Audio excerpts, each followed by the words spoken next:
Welcome, everybody, to the One to Go show presented by Dirt Track Supply from the beautiful Blue Line Brews studio. It is Bert Lehman in the beautiful One to Go show shirt. It is Ryan Ayo in the Cody Carlson racing shirt. And it is Puka in his visor. Welcome, fellas. Episode 139 and the week of the USA Nationals. Couldn't be more excited. Little dream going on right now, right? So some people would say it's the little dream week, but we also have the USA Nationals, that little thing over in Cedar Lake. But of course, right, 139 brought to you by our friends over at Dirt Track Supply. Huge thanks to Ron and Trevor over in Watertown, South Dakota. I mean, if you need parts, tires, you need stuff fixed, fabricated, you need a new chassis, safety equipment, you name it, your go-to for all racing type parts and equipment is Dirt Track Supply in Watertown, South Dakota. So, Puka, where should we get started? Well, let's get started with, we're going to do the blast from the past, presented by Impact Health Sharing right away here off the get-go.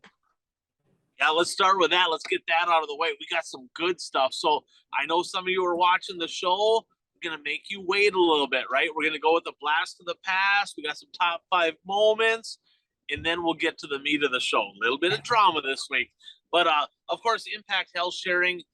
This is a time of year, if you're a business owner, especially if you're self-employed, if you pay for your own health care, this is a time of year where people are starting to look at other options. And give me a text, give me a call. I'll get you a quote. Been able to save people a lot of money on healthcare costs. It's been a great product. Super happy with it. Love to help you out if I can. So do you guys have a 139? I don't have a 139. I do not. How about 39? I got a couple. No huge stories necessarily, but who do you guys have for 39? I need to start doing some research because I'm coming up empty on some of these numbers. So I have nothing this week. Oh, boy, swing and a miss for Mr. Eastern Wisconsin himself.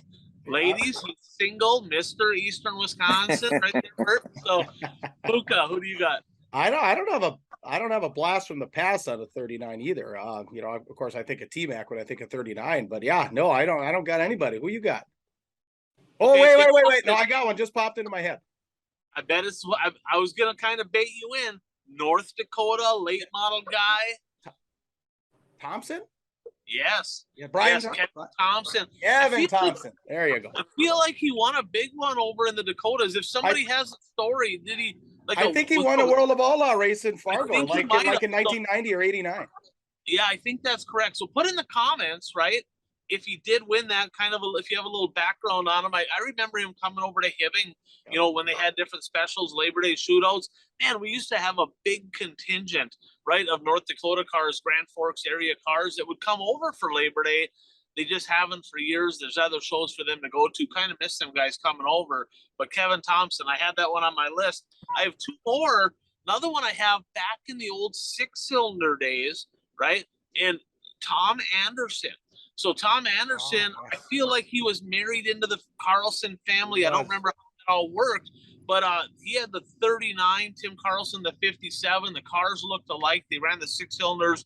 I guess that would have been back in the early 80s, I believe, or mid 80s when he ran that.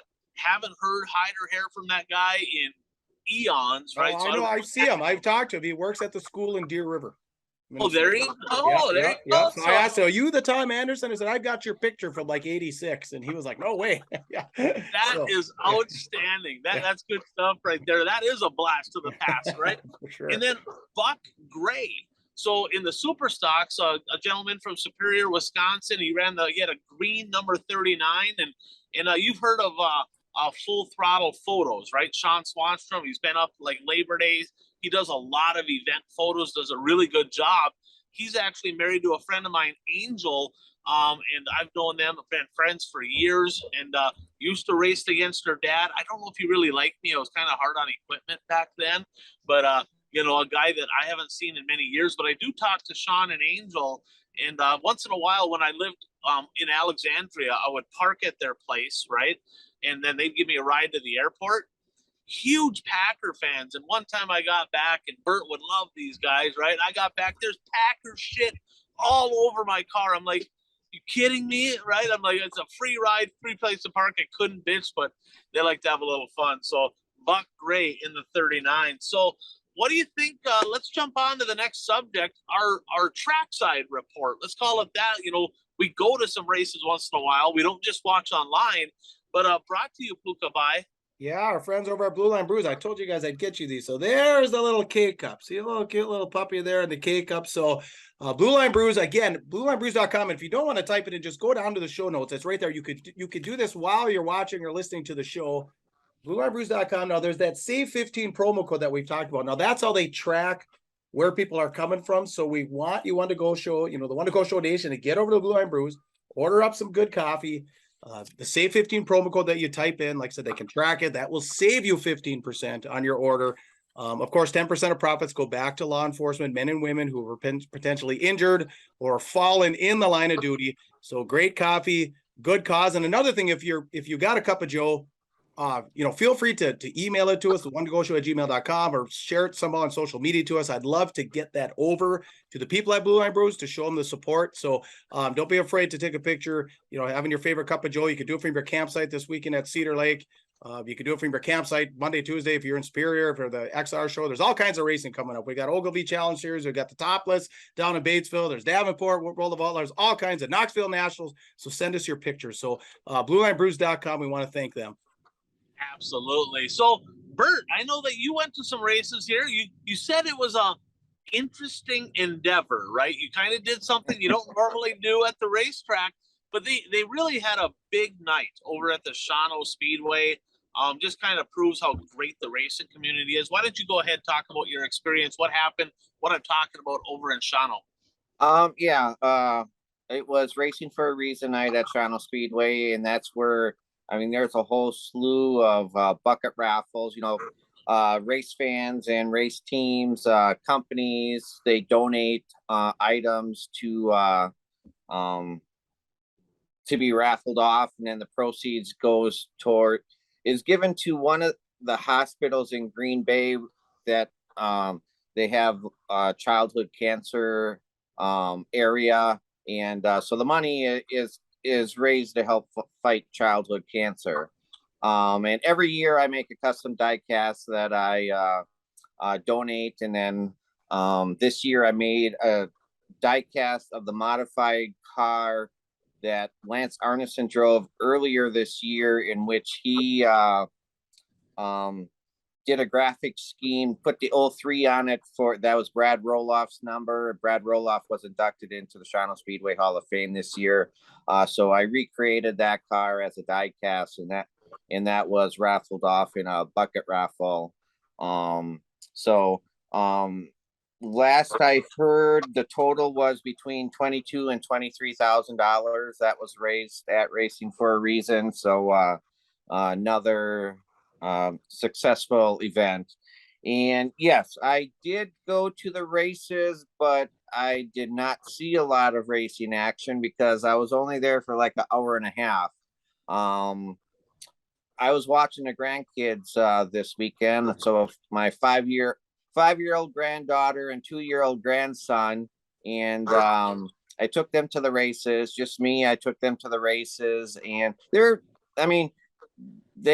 they sat and they watched and stuff, but I found out that a 5-year-old and a 2-year-old, the attention span just isn't there to sit for 2, 3, 4 hours. And so we left after like an hour and a half. So I didn't get to see a lot of racing, but that's okay. I got to spend a lot of quality time with my grandkids. So Puka has a cure for that because he's got a mitt full of kids. At this point, is it like 35? What do you got? 4 kids? Four kids. And what was it you were telling me? Like, if they get rambunctious at the track, you just feed them NyQuil? I'm kidding. No, kidding. He but that is the reason. When he's talking about this, that's the reason I got that booth up there, because 2012 they were 3, 4, 5, and 7. So that was the thing. They could sit off to the side. They could even, I guess they never really laid down, but at least I knew where they all were. It was like 1, 2, 3, 4. All right, now I can watch the races. They couldn't escape because it's loud, right? Off to the side. I always knew they're like 1, 2, 3, 4. That was the biggest reason I got that that booth, and of course we love it now, so we want to keep it forever. But yeah, so I can relate, Bert. I can relate. And it was all pretty big money shows over there too, wasn't it, Bert? Yeah, it was 5,000 to win for the IMCA modified feature, which was won by Marcus Yari from Wausau. It was 2,500 to win in the IMCA stock car feature, and that was won by Mike Mullen. And then 2,500 to win in the late model division, and that was won by Nick Avalink. And then Nick also finished fourth in the modified feature. I'm not sure who drew for him Saturday night, but he started on the front row in both of his features. So whatever he did last week for drawing, he needs to do this coming weekend at Cedar Lake. Yeah, no kidding. Oh, and remember, Nick Anvilink won one of the nights right last year at Cedar Lake at the USA Nationals. So good luck. Dominated. Yep, he did. Yeah. Now, Bert, I was told today. Now, I don't know if this is true. I don't know him, but I was told Marcus Yari builds his own chassis. Like he builds his own cars. Yes, they're called the Banshee chassis. He builds his own cars. There's a few other drivers, modified drivers in the area that race his cars also. Jordan Bartz is one of those who races a Banshee, and she is second in points at Shawano Speedway in the IMCA modified division. And he's put together, I don't think he does it full time, but just to be able to build your own chassis and have success in it is quite an accomplishment. Absolutely. Tip of the cap to Marcus Yari, because that's cool to kind of see them stories. You don't need to go all the way to Charlotte, right, to get a car. He's built his own, and he's obviously very fast in it. Any other news, Bert, from Eastern Wisconsin? I can mention it here. I was going to mention it later, but yeah, Marcus Yari also won the modified feature at Langley County Speedway in Anigo on Friday night. Anigo, there's only one race per year at Anigo now, and that's during the Langley County Fair. And so the IRA sprint cars race there during the fair, and then they have some support divisions, and Marcus Yari won that one. I know Friday night there's a lot of chatter on Facebook because apparently they dumped a ton of water on the track and it was just taking forever to pack it in. And they didn't cancel. What's that? They didn't cancel? No, they didn't cancel it. But I went to bed at like 10 o'clock and yeah, they weren't even in the features yet. So it was late. Puka's kind of race.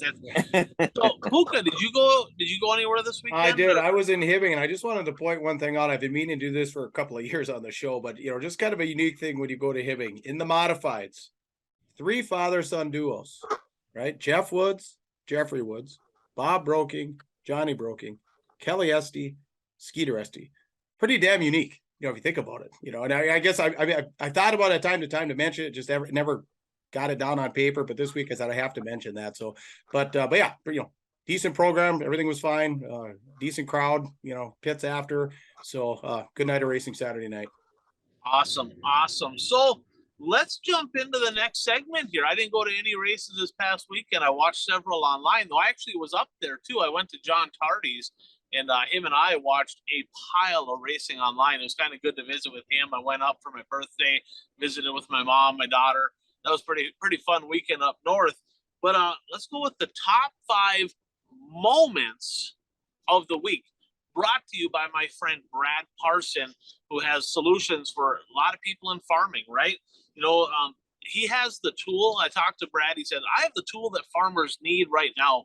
Let's face it, a lot of crops got damaged. We had the late spring. There's just a lot of issues this year. And he has a 728-4 foliar fertilizer with chelated manganese, zinc, copper, and iron. That's Greek to me, but you farmers know exactly what that means, right? And you can throw his solution right in your current spray package and give it a try. He's done a lot of research, had a lot of great results. It'll increase your yields, increase your profitability, which is good for everybody. And he's a racer. So if you're listening to the show, you're a race fan, get a hold of Brad. He'll give you the products you need and support those that support the sport. So, number 5, Sheldon Hodenschild. Holy shit. Come on, man. I mean, so World of Outlaw sprint car action, they were out in New York, Weedsport. They had a doubleheader Saturday and Sunday. Did you guys see that? I mean, for those of you that have not seen it, I'll kind of fill in. First of all, did you see the incident, how he ended up in the infield? Did he get that's dumped? what's nobody's been able to really spot that. That's what Yeah. I don't think that was really caught on camera. Yeah, so anyway, he ended up spun out in the infield. Okay. Now he was off the track, he was out of the way. If a guy broke and pulled in the infield, they're gonna leave the car sit there, right? He's out of harm's way. Well, they left him sit in the infield and he was not happy, right? He was super mad. Well, with 3 laps to go, racing going on, full speed, sprint cars, right? They're little dicey things, right? He walks out to the racing surface, throws his helmet out onto the track with 3 to go, brings out the yellow flag. I got to be honest, I don't think I've ever seen anything like that. Yellow flag comes out, the officials go down in the infield, the record driver, his pit guy's down there with a 4-wheeler. They're trying to hook up the car. The guy on the 4-wheeler is literally livid, screaming at people, get the hell away from the car. He's pushing match with the record driver. And the record driver is probably just a volunteer, right? I mean, it's probably just doing what he's told more than likely, but he's just freaking out. And finally, he gets behind the car and it's like too wet. He couldn't even get it going. So he's bouncing on the 4-wheeler to push it. They get out on the track and he literally flips off the entire crowd and everybody all the way down the front straightaway. I'm like, are you shitting me? Okay, so I want your guys' thoughts. When you saw that, right? And Bert, maybe we'll start with you. First of all, were you like, wow, like what did you think when you saw that? What do you think should happen? I haven't heard anything, but have you heard, has he gotten any penalties? I haven't heard yet. I haven't heard anything yet. I haven't been looking, but I haven't seen anything. You would think that if he was hit with a penalty, that it would be all over Facebook by now, you know. Yeah, they're gonna have to do something. They're gonna have to do it. Now, what's interesting about this whole thing is, the NOS Energy, World of Outlaw sprint cars, the NOS Energy car, Buggy Bobby, Sheldon Hodenschild. Now, what I'm thinking is, you remember, there's been some stuff brewing. Remember Cedar Lake when he broke in corner 2? Remember in that the World of Outlaw pushed him back. Remember there was that scuffle with the official, that almost little fight there. Let's not forget that. So I think there's some tension between that team and the World of Outlaw sprint car officials, or maybe World Racing Group as a whole. So I think, the guy spins out. Could have been a local that spun him out, puts him into the infield. They should have probably thrown the caution. He's in the points chase. He was 3rd in points going. I think he's 5th now, and he's like 100 points behind. So I'm a little bit on Buggy Bobby's side on this one. He's a regular. He follows the two. You know what I mean? If you kill one of those cars, he could have rolled backward into right in there and just, I don't know.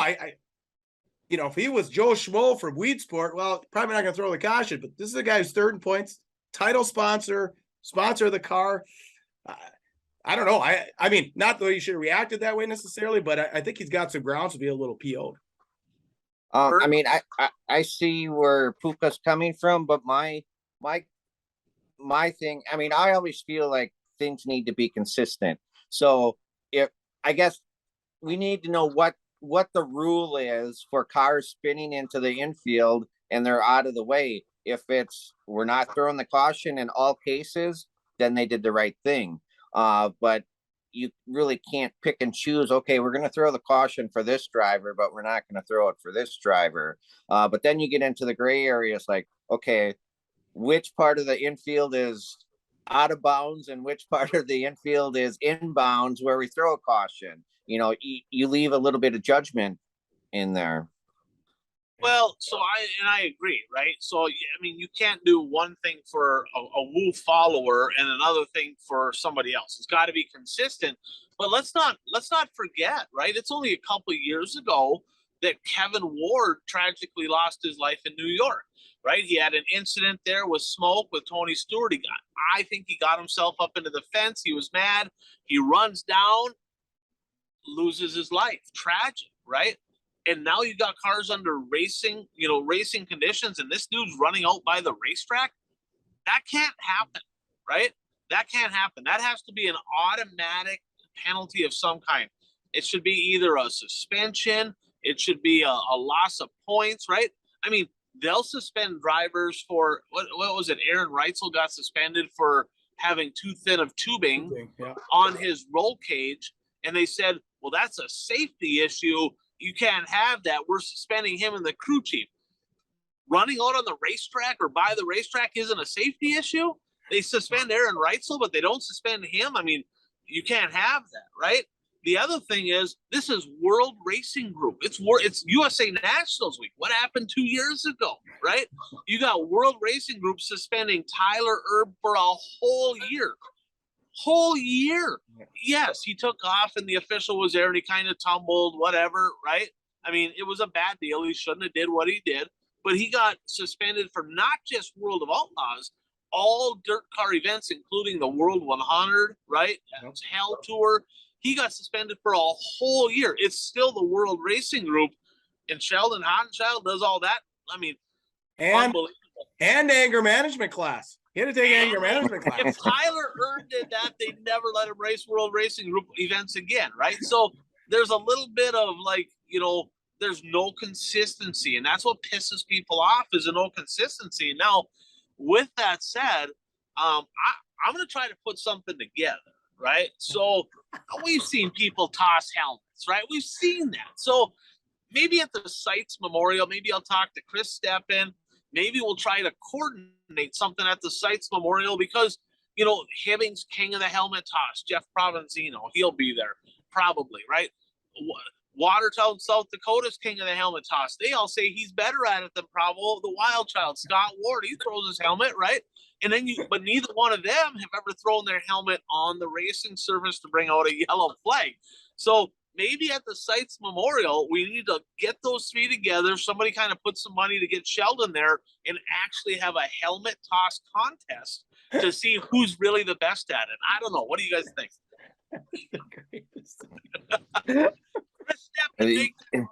You come up, you're good at coming up with these ideas. But regarding tossing the helmet, luckily this didn't happen. I mean, we can kind of joke about it now. But I mean, he threw that helmet on the track when the cars were racing at full speed. What if a car would have punted that helmet into the grandstand and injured a fan in the stands? I mean, it could have been a lot worse if that would have happened. Yeah, we'll have to follow this. Maybe quietly he got a penalty. I don't know. Something should happen. I'm flabbergasted because I jumped on the next night to watch Weedsport and I'm like, and they didn't talk about it really. So I'm like, well, I guess he didn't get suspended. He didn't get fined. So he raced the next night? Okay. Yep. Yeah, he ain't a word. He is not sitting out a year. I'll put a lot of money on that. He is not sitting out a year like Turbo.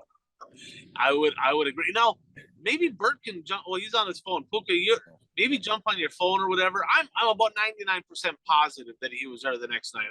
I shouldn't say that. I don't have it in front of me, the results, but maybe jump on your phone really quick while we're talking about the next topic here, and you can see. So let's jump on to number 4. A sprint car roots, right? But a father-son duo out in South Dakota, both with a feature win in WISSOTA late model action this past weekend. Super cool, right? Friends of mine. So Chuck Swenson, he's a 4-time WISSOTA national champion. I believe 3 in the championship sprint cars, 1 time in the late models. He won Saturday night at the Miller Central Speedway. Sunday night over at the Battis Bull Ring in South Dakota, the Casino Speedway.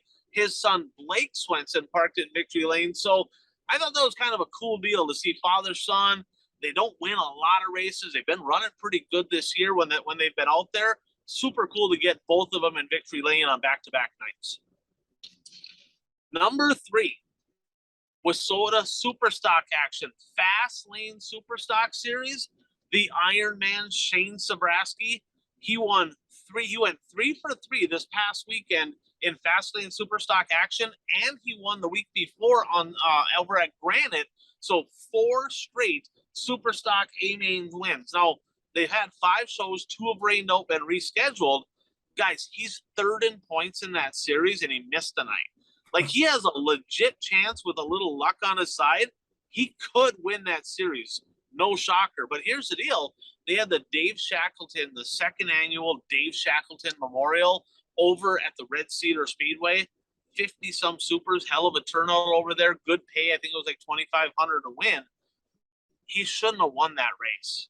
He should. Jesse Radetsky, dude, you're killing me. I love you, man. I do, but that was his race. He drove by Shane Sabraski, guys, like he was on jack stands and literally put a half a straightaway on him. I'm like, he's got it in full kill.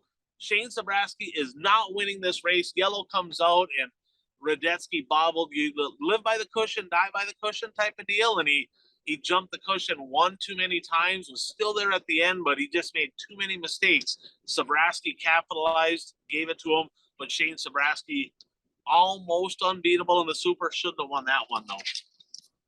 Number 2, Cedar Lake Speedway, where you guys are going this weekend. They had a hell of an event this past weekend. Tip of the cap to them. We'll talk a little bit about a debacle that happened, but I think they had a really good rebound in that. I was pretty impressed. But kind of the moment, right? There's a few moments, but the key moment to me was, we talked about last week, Roy Miller passed, right? Jason Miller's dad. Well, Jason Gross, the Gross family, good friends with Miller, they said, hey, why don't you hop in the car? He drove Jason Gross's car. A week removed from his dad passing away, Jason Miller parked the 12 modified in Victory Lane. Emotional win. He was emotional. He raced Cedar Lake a lot. He had a lot of friends there. A lot of the racing community knew him and his dad very well. A lot of people emotional. Great moment over at the Cedar Lake Speedway.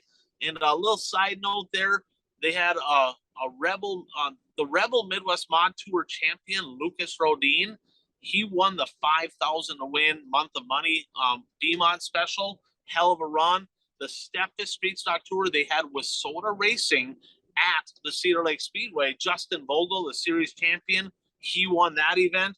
And a quirky moment, right? Did you guys see that? So at some point in the night, I don't exactly remember when it was. Everybody's seen the pictures by now. They had the mister out on the track, and a friend of mine was there, and he said they could kind of see it leaning and leaning. And coming out of turn 4, a big barrel full of water fell off the misting truck and literally put Lake Superior on turn 4. I'm like, I thought maybe it was like a unique track prep deal. We're going to see what happens here for the USA Nationals. But it was a mess, right? I looked at that. I'm like, holy shit. I mean, they canceled Rapids here, right, a couple weeks ago because it was a little too muddy at 2 o'clock. It was like Lake Superior on the track. Now, with that said, I got to honestly give a tip of the cap to the Cedar Lake Speedway, because it was a fairly timely fashion that they went out there. They kind of tilled it up, graded it off. I mean, it was a delay, right? But they persevered. They fixed the problem. The racing surface was great all night. So all of you guys wondering about the USA Nationals, the track was awesome this past weekend. I'm thinking it's going to be good again. Kind of a unique moment. Did you guys see that incident?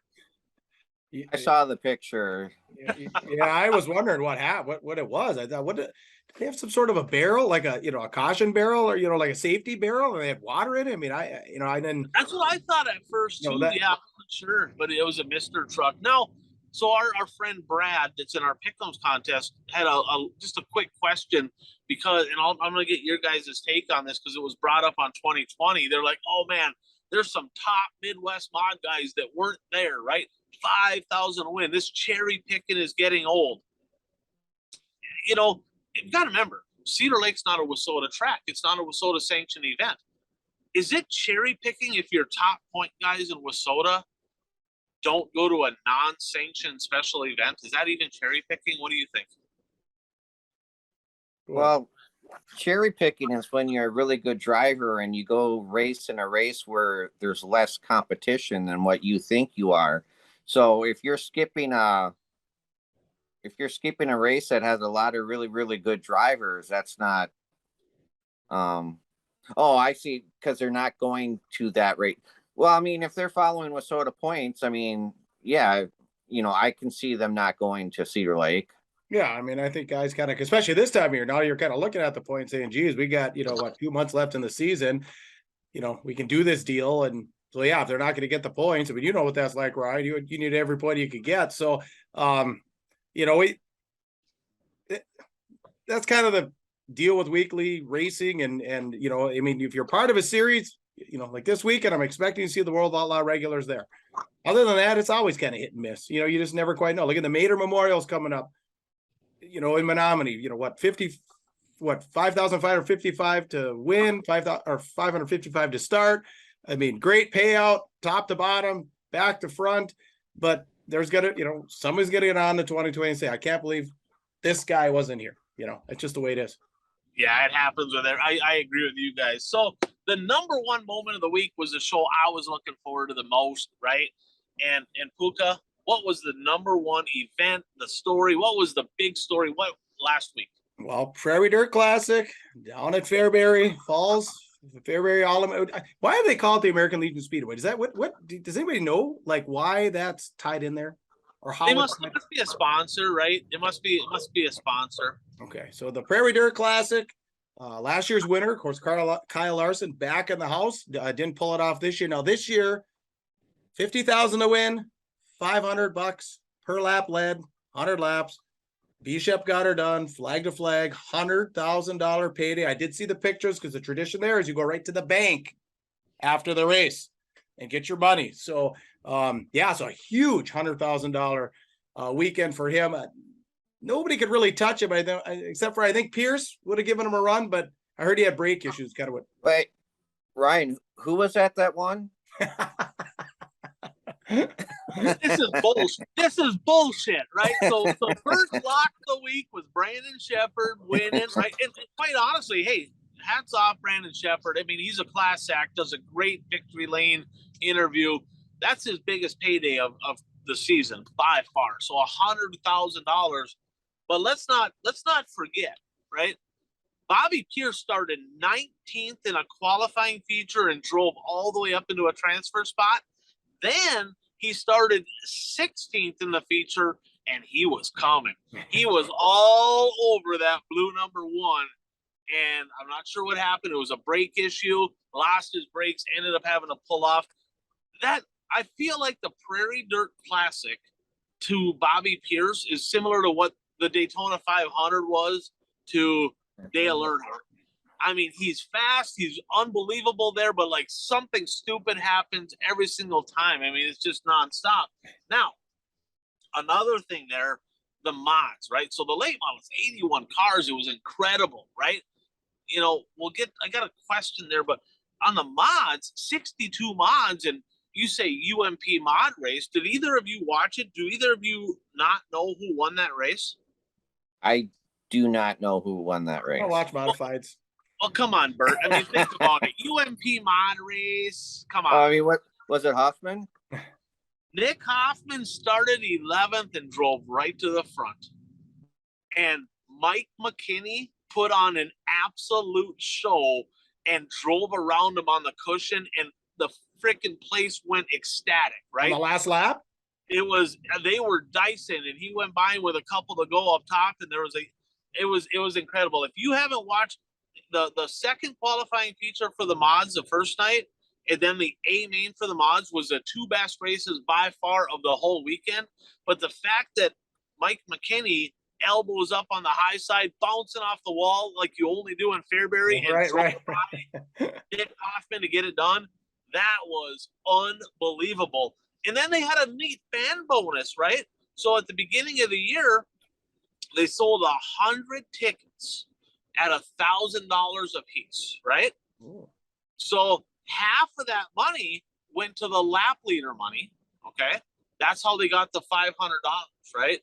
So that's how they raised that. So 1,000 tickets at 100 a piece, right? That's 100,000. Half of that went to the lap leader money. Half of that went to a bonus. So all the winners of the qualifying features and so on, they drew out a name till they got, and it was from the qualifying features. There was 8 qualifying, 4 mods, 4 lates. They drew out 8, and they had a whole bunch of stuff in the front. They had the big checks, right? And they were all wrapped up, and they went and picked a check. 7 people got $1,000, and 1 person won $50,000. Wow. So that was a pretty unique way to do it. It was pretty cool. And great racing. But I got a question for you. So what about, well, by the way, Buggy Bobby did race. He got 10th on Sunday at Wheat Sport. And by the way, I haven't said this yet. Please like, share, subscribe. Good stuff so far. Please give us a thumbs up. So some notables not at Falls, right? Devin Moran, Madden, Overton. What are your thoughts there, Ryan? I was surprised. I mean, when you look at it, right, Chris Madden's been racing money shows. Overton ran the Southern Nationals, some of them events. I think he won at least one down there. I don't know where Moran was, but when it's 50,000 to win and 50,000 potential in lap leader money, I was shocked that those 3 guys weren't there. And Bert's a Wisconsin guy. I think there was one Minnesota guy. I think that would have been Brent Larson, right? I don't think there was another. I believe there was only one Wisconsin guy. Paul Parker was there. Oh, okay. Right. So yeah, I was kind of surprised. What was I going to say in that? Anyway, keep talking. I thought I had read that Jimmy Mars was going to go there, but apparently not. I don't know how to say it without saying it, right? But I mean, if he's not willing to race on a couple bumps at Grand Rapids and he kind of gets a challenge series to cancel, do you really think he's going to even unload his car at Fairbury? That's probably true. I know what I was going to say. Madden. So after that damage at I-80, do you think he's still picking up the pieces? Could that potentially be why? I mean, he's got to have a fleet of cars, right? I mean, Rocket, or maybe Rocket's got, maybe the car's at Rocket. He surprisingly, Madden takes weeks off here and there, right? Just randomly. Okay. He's coming, I believe, right, to the USA Nationals, isn't he? He has a pit stall. Okay. I would expect him there. I'm surprised by that, right? He better be, because I picked him to win. Right. So I mean, yeah, you look at some of those drivers. I mean, Mars, it's only 5 hours, 6 hours away from Mars where he lives. So I was surprised, honestly, that he wasn't there. Definitely surprised by Madden, Overton, Moran, McDowell wasn't there, but still 81 cars. It was still unbelievable. And T-Mac wasn't there either, right? So there's another guy that wasn't there. Speaking of a 39, T-Mac wasn't there. But let's jump into the next segment here, and let's do some hot takes, right? We talked about some results, some stuff that happened, but we have some smoking hot takes brought to you by buyrayshirts.com, our buddy Jordo, who we should see at the USA Nationals. So he's got the website set up. So if sweatshirts, hats, gear, tees, any of that stuff, he's the guy you want to get a hold of. Just go to buyrayshirts.com. I mean, I've been on the site. It's super user friendly. Get your orders in. You don't have to talk to anybody. Just go right down there. What you want, sizes, everything's right there. So and Jordan's a great guy to take good care of you. So buyrayshirts.com for the hot take section. So where do you want to start, Ryan? Well, let's start with number 3, right? And it all started, I was watching the Red Cedar Speedway fast lane race, and it seemed to me like every single start, it was like, green flag, oh, we didn't like that start, we're going to go ahead and do it over again. I mean, it was like, there had to have been like 10 races, it felt like, that would get redone. Original restart, nobody get penalized, right? Well, then I'm watching KRA. So KRA Speedway was on Dirt Race Central, of course, dirtracecentral.tv, the official streaming platform of Wissota Racing, right? So check that out.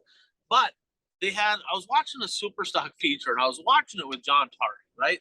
And there's 3 to go, and literally coming out of turn 4, they had like 2 cones that are probably way too close together to call it a start zone. Ryan Flott leading the race. He was kind of gone until the yellow. He hits the gas. Everybody's right with him. They go green. They go like almost a full lap, and the yellow comes out. I'm like, you could literally see people in the crowd kind of looking around like, what's the yellow for? Like, what happened, right? They called him for jumping. Now, if you're watching this on Facebook, right, or on YouTube, you'll see the video footage here because we have the video. If you listen to the podcast, you're going to want to jump onto the show, fast forward to this part and see it. You make your own decision. I saw that. I'm like, that's jumping. So they dock them, right? No, they threw the yellow. They dock them 2 spots. Jake Knapper gets the lead, right? Jake Knapper comes off of turn 4, literally fires like, I don't know, 2 feet behind the cone, right? And yellow flag comes out again.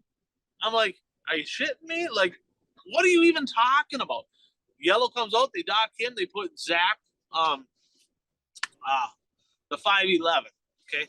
The Zach attack, they call him. They put him in the lead, okay? I'm like, really? Right? Really? So I'm thinking, like, do they just keep docking people until they get the guy out front that they want out front? I'm not really sure. So, first of all, the leader should start the race. That's why they're the leader, okay? That's why they're the leader. The flag man should not start the race. Under any circumstances, there should be a start zone and the cones should be wide apart. And once the leader's anywhere in that area, they can fire. They have a start zone in Wilmer, but it's like their cones are right on top of each other, so it's not really a start zone. But the leader should start the race, right? The flag man shouldn't start the race. I've seen it over and over and over again, guys, where they got that stupid cone. Ashland used to have that, right? They used to have that cone halfway out on the track. And all that happens is everybody's quarter panels get folded into their fuel cell because the leaders go and everybody's anticipating and they're jumping. It is nonsense. So I have a challenge for the drivers over at it's Zach Schultz, by the way. I don't know why I spaced that. Zach Schultz is 5'11". He won. So I have a challenge for the drivers over at the KRA Speedway. The first driver on race night on Thursday night to go over to turn 4, grab them 2 cones, put them on the track, pour gas on them, light them on fire, send me a video. I'll buy you a free tire. Okay, make it happen. I'll buy you a free tire. But it has to happen on race night, right before the races, people there, so that way people know what is going on, and you got to send it. You can send it to my text, but to my Facebook, whatever. But make that happen. Them cones are stupid. They got to go. You can't have them. So in Hibbing, you were in Hibbing. Did you see the mod heat with Johnny Broking and Kelly Esty on the front row? Yes. That's a jump. Yeah. I thought so. Kelly, a little jump. Nothing against Kelly, right? But he was like 4 car lengths ahead, right at the play. I'm like Stevie Wonder texted me after that one, said I think Esty jumped. They let it go, right? And then you got these other guys like firing like 2 feet too early. You can't. I think that's like just too much overreach on officiating. You can't be ruining a race with stupidity like that. But here's a solution. Here's the problem. Here's a solution. With SOTA as an organization, right? We have uniform. The idea behind a sanctioning body, guys, is uniform rules for race cars at all WISSOTA tracks. But they don't have uniform rules on how to run a race, right? Let the promoters decide how they want to do it. I'm dead against cones, but if that's what they decide, great. But if you're a WISSOTA board member listening to this, if you're a promoter listening to this, my solution is this. You need to get together. You can do it on a Zoom meeting. You don't need to all drive to St. Cloud, jump on Zoom. And there's certain things like where to start a race, where the restart is, right? Different things like that, that it should be right in the WISSOTA book saying, if it's a WISSOTA event, this is how the race is started. It should be uniform and the same everywhere. There's a whole slew of them. We don't need to get into all of them now. But the fact is, it makes no sense to me that you have 5 different WISSOTA tracks and they have 5 different ways to start the race. That is unbelievable to me. It's like that shouldn't even be a thing. There's a lot of things that need to be fixed, and just getting uniform on some of those would be a good thing. So that's number 3. Ryan Flotten, buddy. Yeah. Oh, go ahead, Bert. Well, I just want to, before we move on, we're talking about cones. I can remember back in the, I think it was the early 90s at Toronto Speedway, they used to use a cone. They would like put it in the middle of the track on the front stretch, and the cars had, race on the outside of it. And I can't remember exactly what happened. I believe some cars got together and there was an accident.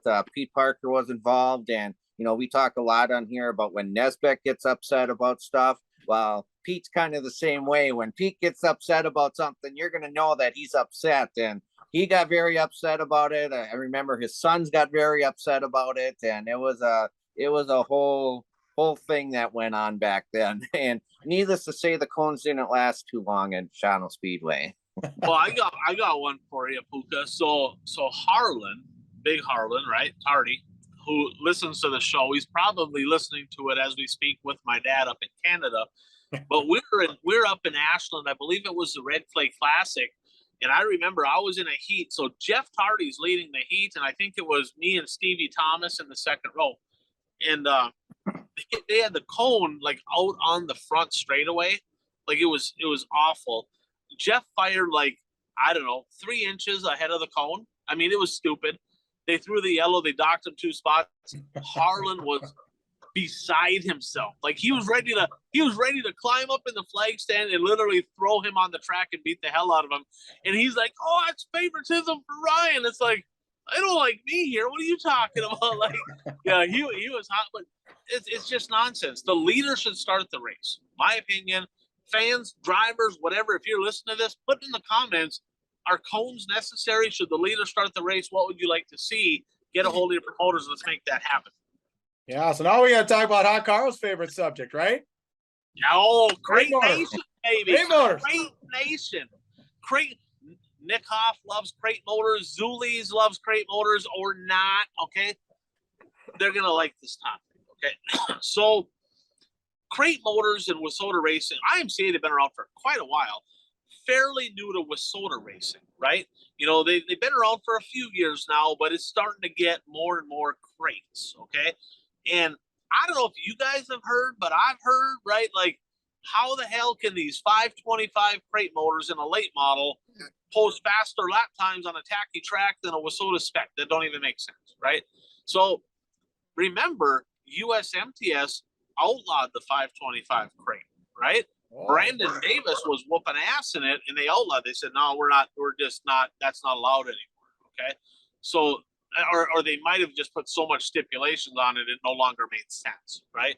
So the 525 crates, a lot of drivers. I've had a lot of text messages, a lot of Facebook messages, a lot of calls.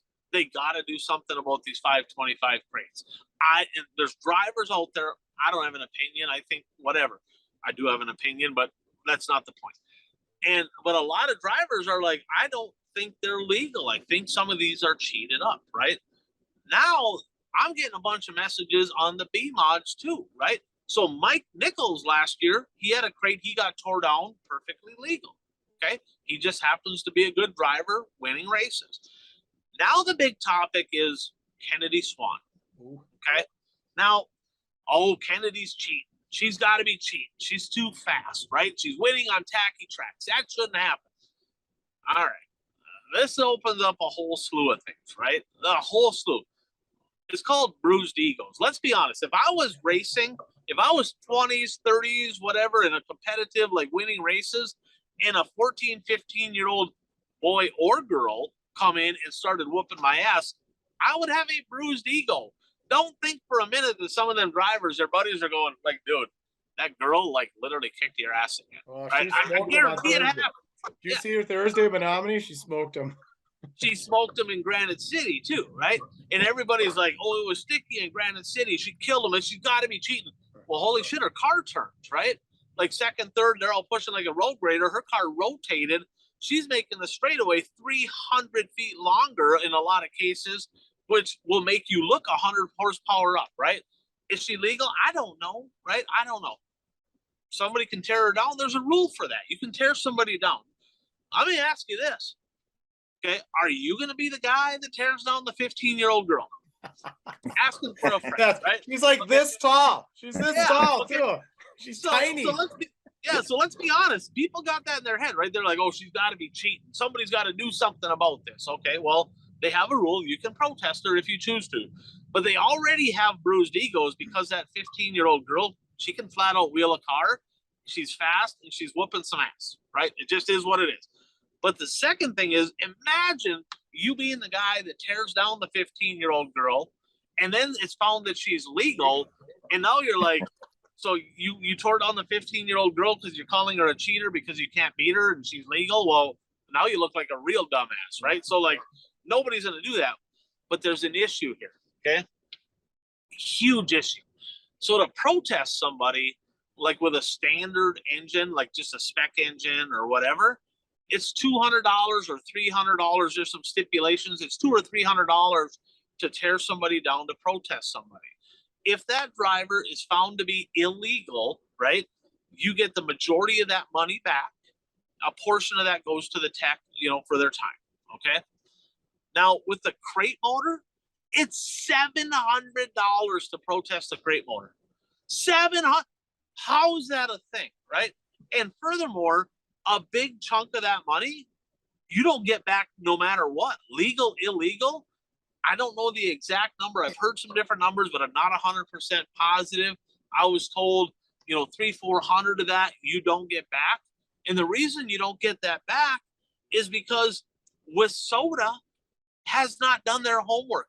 Guys, WISSOTA does not have the ability to tech a crate motor. That is unbelievable, right? IMCA techs crate motors, right? WISSOTA has a paid tech official, right? It's his job to get educated on all the different engine options and have the tools and understand how to tech them and have everything, right? Really the only difference is checking the camshaft, the duration, and the lift. How can they've been running crate motors for a while, they can't tech them.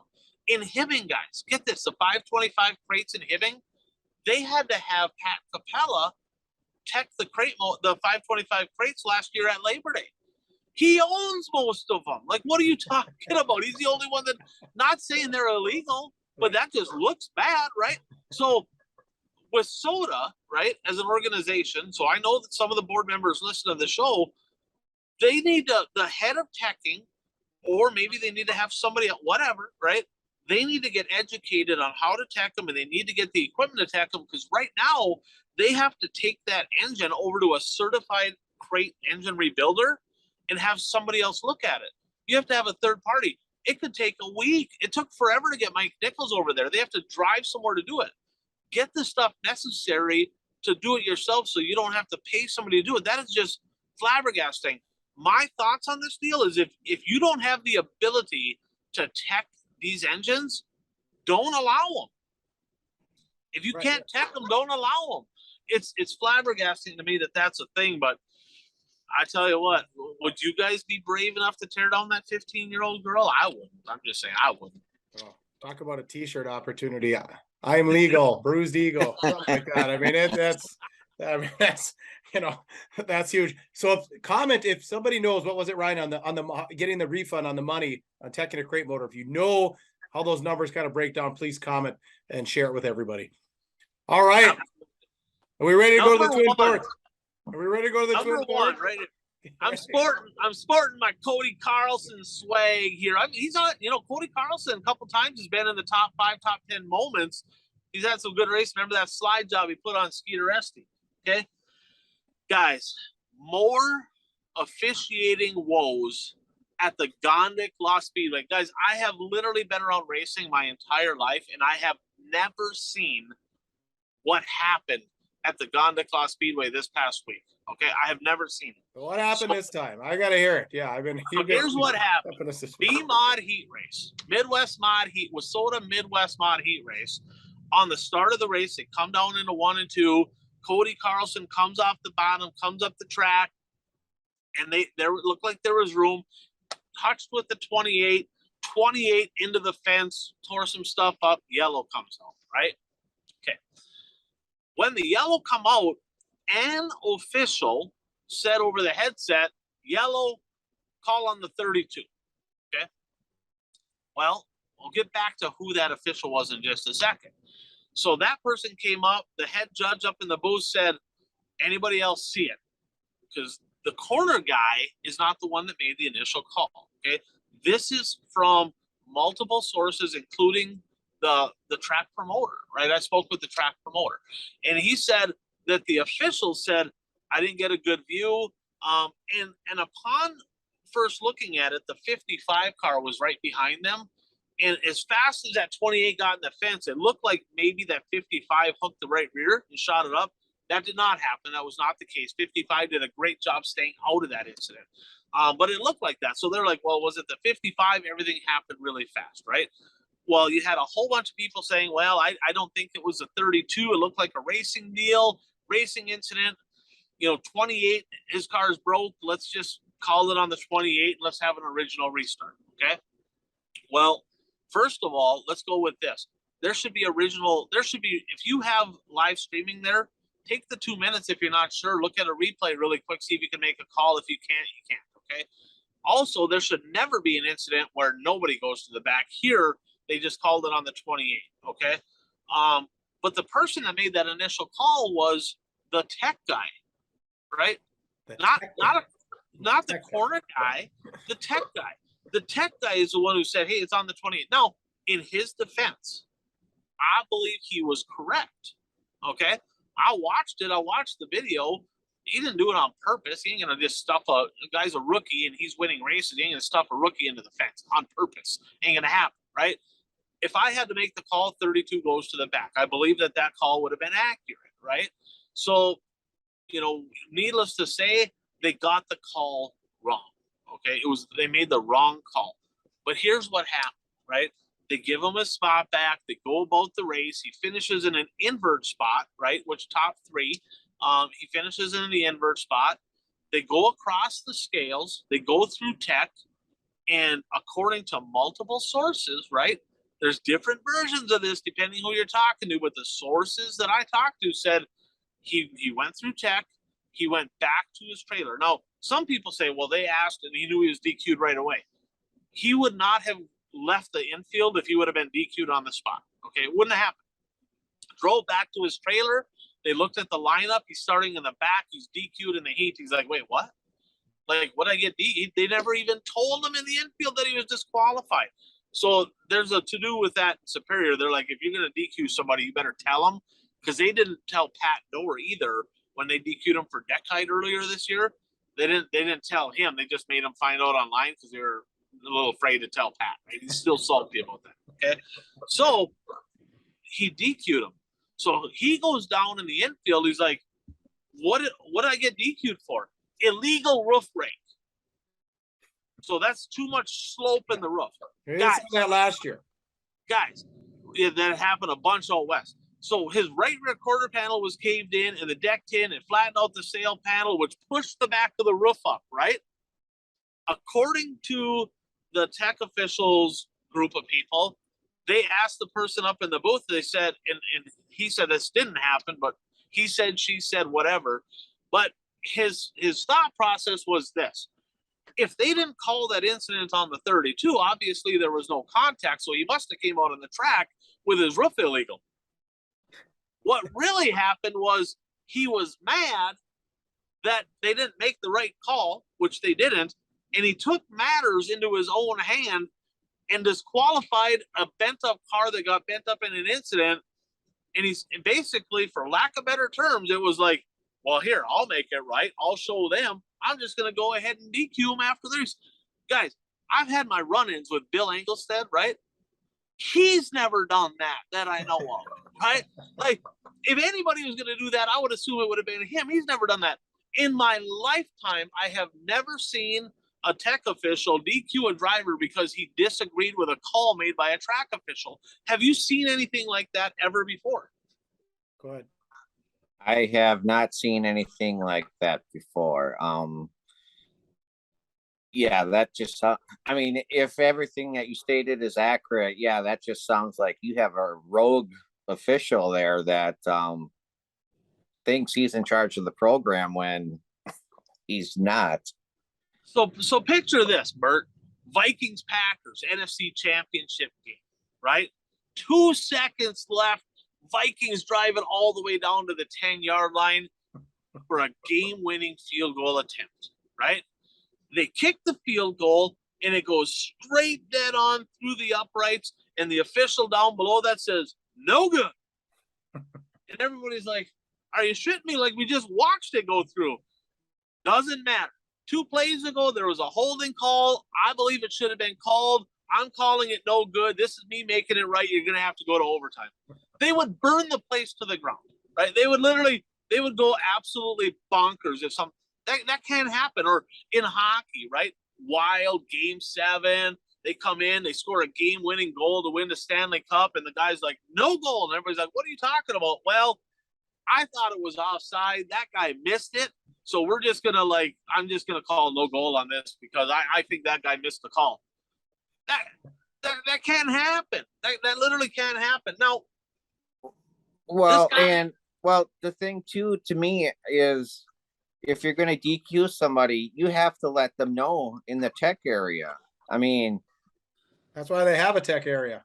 That's just, if that's how it went down, that just shows you that I don't know the word I'm looking for. I mean, you're scared to tell them that you're DQing them because you don't want controversy, but you're just creating more controversy because eventually they're going to find out. They're DQing this. He has a habit of DQing who he wants to, right? So let's go back to the Northern Nationals from last year.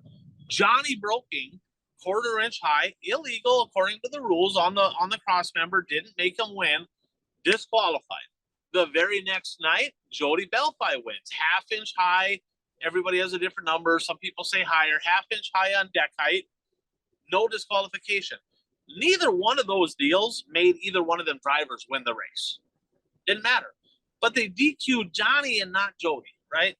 That ain't good. That had a bad look. That cost Shane Sabraski a national championship, right? Because had they DQ'd Jody, Shane wins. Shane gets 5 more points. He lost the Natty by 3. That's a big deal. You're dictating championships, right? This year at the beginning of the year, 5 late model drivers disqualified for deck height. Literally, David Simpson and Brady Utenan got into a little scuffle opening night in Proctor, and there's a sponsor on the side of the car which may or may not be affiliated with the tech guy on Brady's car. Well, the very next week, David Simpson got DQ'd for deck height, which was a 1/16 of an inch too high, right? Okay, so you got all this happening. Then they decide at the border battle. Okay, I didn't even talk about this when it happened. The guys at the border battle, the 10,000 to win mod show, they actually decided we're not going to tech the deck heights. So they measured everybody's deck height before the race, right? They said, well, we're not going to DQ anybody. I assume he was legal anyway, whatever, because he's already been, he's been on top of it. But Jody Belfi wins that race. I'm not saying it was too high. I think they did actually measure his after the race. But so they're checking this one before the race, basically saying, well, we're not going to worry about body rules. Now they're DQing a guy after the race because they didn't like the call. There's no consistency here, right? It's just like next week. I heard a rumor that next week at Superior, they're actually going to scale everybody's car for weight before the race because, you don't need to do it after. It just depends what class. I don't really know, right? So, incidentally, no 1/2 inch tolerance for Cody Carlson. Because there was a so there must not have been a tolerance on his roof rake. I know they have it for some and not for others. Not sure how that works. I think maybe we need to build a trophy case. If you know somebody, if you're listening, if you build cabinets, let's go ahead. Let's get a trophy case built up because this tech guy over there just keeps on getting donkey awards. It's just he's going to have a whole slew of them because this is a big deal. I mean, this can't happen. This, in my mind, is the worst case of overreach, right? That I've ever seen as far as a tech official goes. I mean, it's just what can happen in a situation like this? What should happen to make something like this right? Oh, it's too late. I mean, I don't know. Did Cody end up racing that race, or did he just say, did he load up? No, he ended up, he's leading the points over there. He's got a pretty big lead, but now imagine this. He's got a huge lead. But what if it came down to he was like a 2-point lead? It was a tight point battle and it cost him a championship. Okay, so ultimately, like I said, if I had to make the call, because the video's on Facebook, I watched it many times. If you have to make a call, it's on the 32. Did he mean to do it? No, but did he cause it? Absolutely. He got into him. It is what it is. But bad calls are made, right? Another person at the end of the race it's not his job can't like just dictate a race by himself. That can't. And then he acknowledged it. He flat out said, "Yeah, that's what happened." So Interesting. unbelievable. Well, comment on this one, race fans. This is good. This is a good take. Yeah, that was an interesting deal. So evidently at the pit meeting tonight, because they're racing, it's Tuesday, we're doing the show. They had a big sheet up there and they said, you got to hold your line. You can't be moving lines. It's dirt track racing, right? I mean, there's so I don't know where that came from, but maybe next week they're going to paint lines around the track and you can't leave. I don't really know, right? Just in time for the XR races. Paint lines. Yeah, stay in your lane. Stay in your exactly. So stay in your own lane. That was a bad deal there at the Gondikla Speedway. Hopefully this is something people can learn from, because that cannot happen again. It was unbelievable. So what do you guys say we get into a little who's hot and who's not? Who do you got, Bert? I'm going to go with I'm staying local on who's hot and go with Marcus Yari. Won the IMCA modified feature at Langley County Speedway Friday night, and then he won $5,000 at Shawano Speedway the next night on Saturday night. So I'm gonna go with him, and if I had to go B, I'd stay local and go with Nick Avalink. Won the late model feature and finished 4th in the mod feature at Shawano. There you go. Puka, who's All hot? right. I got this kind of an old timer now. Donnie Schatz. He's led laps in the last 3 races. He has 4 straight top 7s. He was the runner-up. Buggy Bobby kind of took it to shine away, but he was the runner-up on Saturday at Weed Sport. Wins Sunday night at Weed Sport. I believe that was his first win of the year. He won down in Florida, but I think that wasn't that an all-star race that he won in the I feel like that was the first World of Outlaw race, but not positive. Okay, so whatever, 1 or 2 wins on the year, and heating up right at the right time, because next week there's a little race known as the Knoxville Nationals where he led laps last year. Actually, probably would have won the race if Kyle Larson didn't show up. So Donnie Schatz heating up right at the right time. Ryan, how about you? Absolutely. So I'm gonna go B-mod action. I'm gonna stay local. I'm gonna start with Kennedy Swan. 3 of her last 4 in the top 2, and she absolutely give them a thumping over at the Granite City Motor Park. Very, very fast. Honestly, as far as 15-year-olds, right? The most talented 15-year-old boy or girl that I've ever seen. I guarantee I was not that good at 15 years old. I promise. Okay. The next one is the Nightmare Lucas Rodin, who's had an interesting season. Regular nights, problems after problems. But when the money's on the line, the reigning Wasota Midwest Mod National champ, he shines. Remember, he won 10 grand at Humboldt. He won multiple Rebel Midwest Mod Tour races and the championship. And then he just got done winning the $5,000 to win B-Mod special at the Cedar Lake Speedway. Lucas Rodin, he shows up when it's big moments. I can tell you that. Who's not? I'm taking a different path on this one, and I am going to go with the whole tire situation.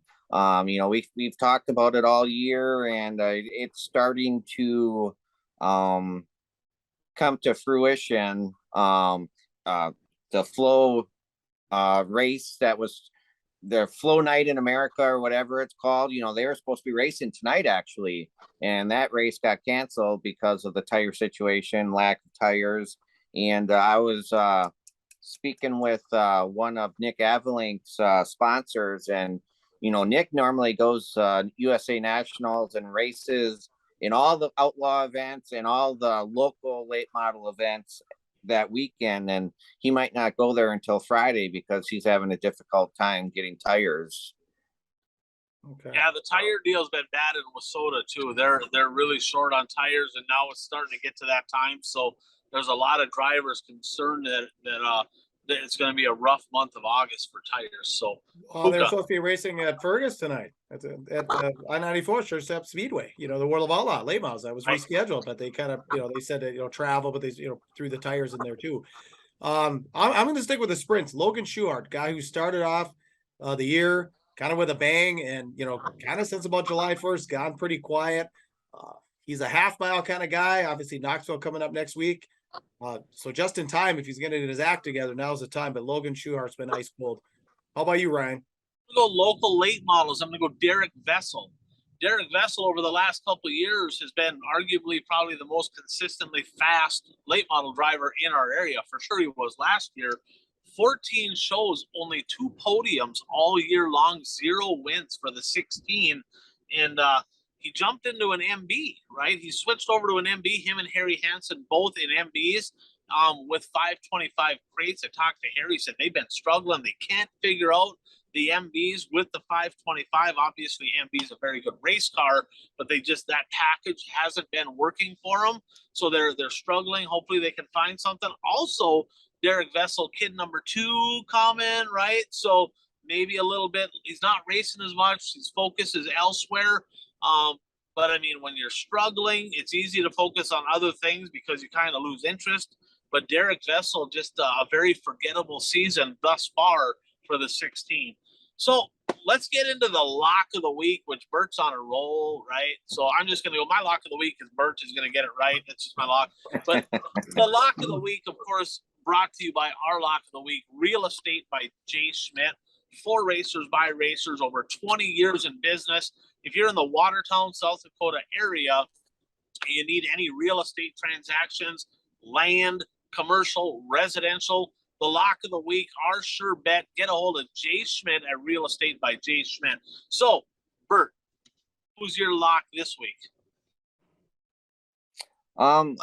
I have a lock of the week, but it's different than what my actual picks were. So I don't know if I can do my lock of the week. Second thoughts. I'll go with Chris Madden will win the USA Nationals. That's my pick for the USA Nationals. So he will be taking home the Eagle. I got Daryl Nelson tonight at Gondik-Law. Like I said, racing right now, the aforementioned Gondik-Law Speedway in Superior. Daryl's going to take her home after that great run on Saturday at Rice Lake. How about you, Ryan? I'm going to go with Brandon Shepard, stays hot and wins the first night. I picked Madden, but I'm looking at it. I can't have the same lock of the week as Bert. I have my lock of the week. I got Chris Madden winning the USA Nationals. That's what I should stick with that because he's been spot on. I'm going to say Madden wins the USA Nationals, but just keep an eye on Brandon Shepard. He had a really good weekend last weekend. My lock of the week is going to be podiums both nights for Brandon Shepard. I'm going to go with that because I picked Madden to win, but podiums both nights for B-Shep. So let's jump into the last lap, guys. Puka, brought to you by. Yep, Zuli's Race Engines. Give Frank a call. We've documented for it almost like 2 years here now, 2 or 3 years. I can't remember how long Frank's been on board, but winners every week. Bill's a steady motor. Ryan, do we have any wins this week? Lots of wins, right? So the Wolverine, Justin Vogel, he finished off the Stefan Street Stock Tour in style by winning at the Cedar Lake Speedway, their one WISSOTA event of the year. So he's red hot right now. Justin Pagonis, he won at the Granite City Motor Park, who had a great racing surface on Sunday. Josh Berg over at Greenbush. Kyle Dykoff stays hot. He won in Madison, almost won at Casino, but Giesinger over there with a great crossover move to get his first career win. Aaron Blacklands, 3 wins, 2 in the B-Mod, Ada in Greenbush, Street Stocks at Grand Forks. Tucker Peterson in the Street Stocks over at the Devil's Playground, Devil's Lake Speedway, great racetrack in North Dakota. And Nathan Grell in the Super Stocks at the Brown County Speedway. So if you can't beat them, join them. And of course, right now, as we're watching, I'm itching to watch the rest of it. They got the Little Dream going on in Rice Lake. And will it be a Zuli powered engine in Victory Lane? We'll find out soon here. But all right, Ryan, I got a question for you. What do you got? I'm going to start this out with this last lap. So we all know, TPO. Somebody told me, rumor has it, he changed his number. It's now one TKO. Any truth to the rumor? Oh man, well, that's good stuff, Pookie. You're gonna get us all in trouble here. So he's had a rough couple weeks. He either wins or it's a shit show, right? So remember, he won at Ada last week and slid the guy, and he was remorseful. He's like, shit, that was a bad deal. He punted the lapper off the track. And this week he got Andy Jones upside down hard over at the I-94 Sure Step Speedway, and that's the big thing going on. Yeah, he ain't one TPO, he's one TKO, and I'm like, yeah. So no, he did not officially change his number, but rough night for him. He did have a couple wins, but a rough night over there. You don't really want to kind of get the Jones family too mad at you because they kind of hold a grudge. So he may consider a text, a call, sorry, whatever. Clearly, he didn't mean to do it. He just misjudged or whatever. But yeah, Came in hot, boy. He did. That was quite the incident there. A little drama over in Grand Rapids. Remember a couple weeks ago, they had the XR Northern Storm, the Challenge Series race over there got canceled, right? A couple drivers went on and they're like, we ain't racing if it's too rough. And it wouldn't have been too rough. It's just stupid. There was some hurt feelings. And rumor has it that Grand Rapids has made a decision that they're contacting WISSOTA. They're going to ixnay the Challenge Series portion of the WISSOTA Classic at their year-end finale. Still going to be a WISSOTA late model special, a couple grand to win, I believe. They're going to take the extra money that was going into the Challenge Series and put that into the purse. So as of right now, looking like they're going to cancel that unless Rod can do some real smooth talking, right? But I tell you what, they got their feelings hurt pretty bad there when they decided that their track wasn't good enough, and that's the kind of things that happen. Did you watch Rice Lake Saturday night? Either one of you? You did, yes. Boy, kind of came out of nowhere. The Hermantown Hammer, jeez, and ironically, passing Pat Dorr on the high side around Pat Dorr. Why wasn't Pat Dorr on that? Pat Dorr, that Pat Dorr should have won that race, right? I mean, it's Pat Dorr right on the top, but dominating performance by the Hammer. And he won the mod, right? He started back with Buzzy and won the mod. So he doubled up over at Rice Lake. And last year, we were very critical of the racing surface at Rice Lake when late model shows were there. Hey, tip of the cap, Rice Lake Speedway, great racing surface all night on Saturday night. Job well done. So let's get into our standings. Who's hot? Bert. Bert's hot, right? 105 for Bert. I haven't even seen the standings. How did I do last week? Nobody told me. Blah, blah, blah, blah, blah. So let's just say you're at 105, Puka's at 103, and Jeff's at 94. I'm at 92. I'm a ways behind. Mike's at 60 and Brad's at 46. I got some work to do. This week, lots of racing. As for Brad's request, right, we are picking the USRA late model feature winner on Thursday. We're going to pick the local late model winner, which is the WISSOTA type and the World of Outlaws. And that's all at the USA Nationals. We're picking tonight's Little Dream, the World of Outlaws sprint cars with a pair of races, the Ironman 55 down in Peebly, and 3 USMTS mod shows. So lots of stuff. Our picks are here posted for y'all to see. And if you are listening to it, the picks are on the show on the visual side of things. So, guys, let's end with this. What week is it? Wait, I have one thing to add before we get into that. I forgot to mention this earlier. Little late model news. Mike Mullen's car owner contacted me last week, and he said that this week they will be picking up a new rocket for late model for Mike Mullen to be racing. I'm not sure when he's going to start racing it, but it'll be good to see him back in a late model. I kind of wish that they would get it ready for this coming weekend, because remember, Mike Mullen won one of those features for the local show several years. That was during Mullen's rookie year in a late model. He won one of those features. Yeah, because I kept asking, turn around like, Bert, who the heck is this guy? You never heard of this guy, So yeah, awesome. Yeah, hopefully he's there. But yeah, so USA Nationals coming up here this week. I know you guys are both going, correct, to the USA Nationals. I am currently in Ohio. I'm heading back to Wisconsin. Then I got another load. So it all depends when I get back. I'd like to make it over there for Saturday. We will see. If not, I guarantee I'll be watching it on Dirt Vision. There's no question about that. But when you guys think USA Nationals, right? I mean, this is our area's crown jewel event. In my mind, it's the crown jewel of the upper Midwest. There's some other great shows, but they're not the USA Nationals. What sticks out to you? What do you think about when you guys think USA Nationals? Well, the first thing that sticks out to me, because I remember I was really impressed the first time I ever went there and I saw this, is the driver intros.